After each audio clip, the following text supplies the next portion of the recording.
एक चीज़ होता है कि हम देखते हैं कि कई बार नेता लोग अपना स्टेटमेंट लेकर के आते हैं या टेलीप्रॉम्प्टर रहता है उससे पढ़ रहे होते हैं स्पीच।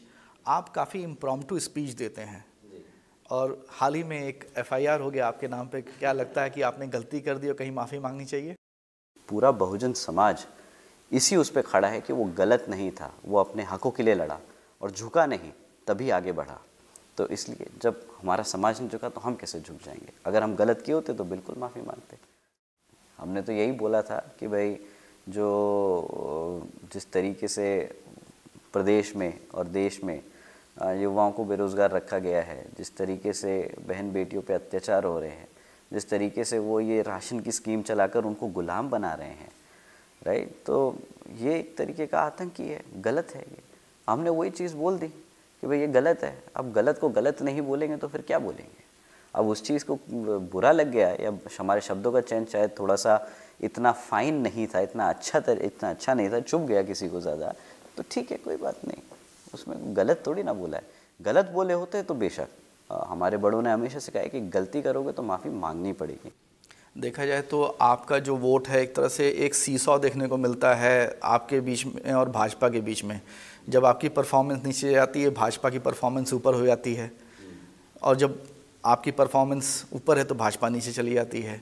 आप पिछला ही चुनाव देख लीजिए, आपकी 10 सीटें आई हैं, भाजपा की घट गई हैं। आप पहले का देख लीजिए, आपकी सीटें कम आई तो भाजपा की बढ़ गई।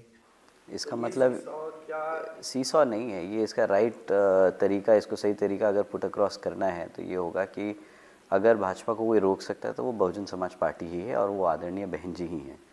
आज की डेट में आज ऐसा कोई राजनीतिक दल नहीं, ऐसी कोई पॉलिटिकल पार्टी नहीं जो भाजपा को रोक पाए सिवाय बहन जी के। ये आपकी जो स्टेटमेंट है सीसॉ वाली, ये आई थिंक ये तरीका है उसको पुट अक्रॉस करने का। आप एक प्रतिद्वंदी हैं, लेकिन अगर देखा है तो एक टैग लगा रहता है, वाइडली सब लोग कहते हैं कि आप भाजपा की बी पार्टी हैं। अगर आपने कैंडिडेट भी खड़े किए हैं तो ऐसा लगता है, और रिपोर्टेड है, लोग लिखते भी हैं इसके बारे में, कि आप एक तरह से भाजपा की मदद कर रहे हैं। देखिए, ये बहुत अच्छा प्रोपेगेंडा है जो पिछले कुछ सालों से चलाया जा रहा है।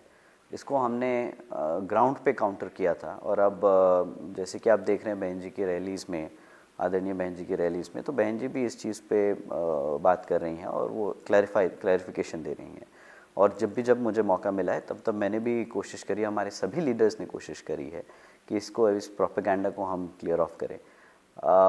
जैसे कि आप देख रहे हैं कि हम किसी बीजेपी से तो हमें कोई फ़ायदा हो नहीं रहा है कि हम उसकी मदद करें, हमें कुछ मिलेगा उससे।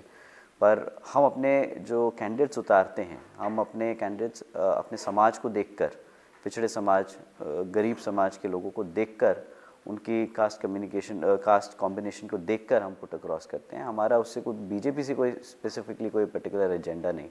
हमें उनके वो किस टाइप के प्रत्याशी उतार रहे हैं, क्या उतार रहे हैं, हमें उससे कोई लेना देना नहीं है।